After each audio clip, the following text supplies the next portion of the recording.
నమస్తే. శ్రీ పరంజ్యోతి భగవతి భగవాన్ అద్భుతాన్ని చూద్దాం. నేను తమిళనాడులోని తిరునెల్వేలికి చెందిన లతా మేరీ. నా జీవితాన్ని మార్చిన ఆరోగ్యపరమైన అనుభవాన్ని ఎనలేని కృతజ్ఞతా వినయంతో పంచుకోవాలనుకుంటున్నాను. 2018వ సంవత్సరంలో నేను కామెర్లు వ్యాధితో బాధపడ్డాను. నేను చాలామంది వైద్యులను సంప్రదించాను. అనేక మందులు తీసుకున్నాను. వివిధ రకాల చికిత్సలు చేయించుకున్నాను.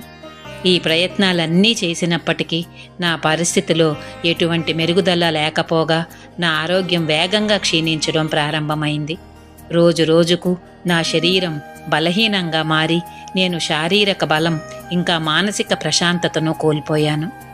నేను నిస్సహాయురాలినై నా భవిష్యత్తు గురించి తీవ్ర ఆందోళన చెందే దశకు చేరుకున్నాను.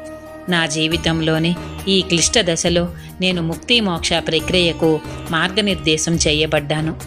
నేను క్రమం తప్పకుండా ఈ ప్రక్రియలో పాల్గొనడం ప్రారంభించాను. నేను దైవీక సన్నిధిలో ఉండి ఆ ప్రక్రియను నిజాయితీగా అనుసరించడంతో నెమ్మదిగా నాలో సానుకూల మార్పులను అనుభవించడం ప్రారంభించాను. శ్రీ పరంజ్యోతి భగవతి భగవాన్ యొక్క అపరిమితమైన అనుగ్రహం వలన కొన్ని నెలల్లోనే నేను పూర్తిగా స్వస్థత పొందాను.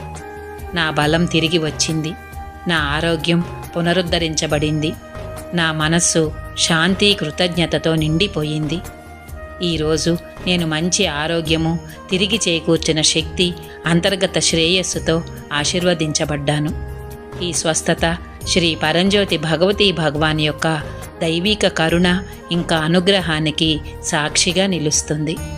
ఈ అద్భుతమైన స్వస్థతను నాకు ప్రసాదించి ఆరోగ్యకరమైన ప్రశాంతమైన జీవితాన్ని అనుగ్రహించినందుకు శ్రీ పరంజ్యోతి భగవతి భగవాన్కు నా హృదయపూర్వక కృతజ్ఞతలు తెలియజేస్తున్నాను.